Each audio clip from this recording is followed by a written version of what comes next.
బూడిద గుమ్మడికాయ మన ఆరోగ్యానికి ఎన్ని రకాలుగా మంచిదో మన అందరికీ తెలుసు. అయినా దీన్ని కేవలం దిష్టికి మాత్రమే ఉపయోగించి భోజనంలో అస్సలు ఉపయోగించము. అందుకనే వీటితో రొట్టెలు చేస్తే ఎలా ఉంటుందని ఇలా రొట్టెల్ని ట్రై చేశానండి. నిజం చెప్తున్నాను, ఇవి ఎంత రుచిగా ఉన్నాయంటే ఇంట్లో అందరికీ నచ్చేసాయి. ఇది వారంలో 3వసారి అడిగి చేయించుకుంటున్నారు. ఇవి చేసుకోవటానికి బూడిద గుమ్మడికాయని శుభ్రంగా కడిగి తొక్కని తీసి ఇలా సన్నగా తురుముకోవాలి. ఇప్పుడు పెద్ద గిన్నెలో బియ్యం పిండి, తురిమిన బూడిద గుమ్మడికాయ, క్యారెట్ తురుము, పచ్చిమిరపకాయలు, కొత్తిమీర, కరివేపాకు సన్నగా తరిగి వేసుకోవాలి.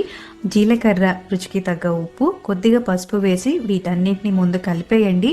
బూడిద గుమ్మడికాయలో ఉన్న నీళ్లతోనే పిండి చాలా వరకు ఇలా కలిసిపోతుంది. తర్వాత కొద్దిగా నీళ్ళని వేసి చపాతీ పిండిని కలుపుకున్నట్టుగానే కలుపుకొని పైన కొద్దిగా నూనెని వేసి 5 నిమిషాలు పక్కన పెట్టేయండి. తర్వాత కాస్త నూనెని వేసి ఇలా రొట్టెలా ఒత్తుకోవాలి. వీటిని మీడియం హై ఫ్లేమ్ లో ఒకవైపు కాల్చి తర్వాత మీడియం ఫ్లేమ్ లో 2 వైపులా చక్కగా కాలేంత వరకు కాల్చి కొబ్బరి చట్నీతో సర్వ్ చేసుకోండి. చాలా చాలా బాగుంటుంది.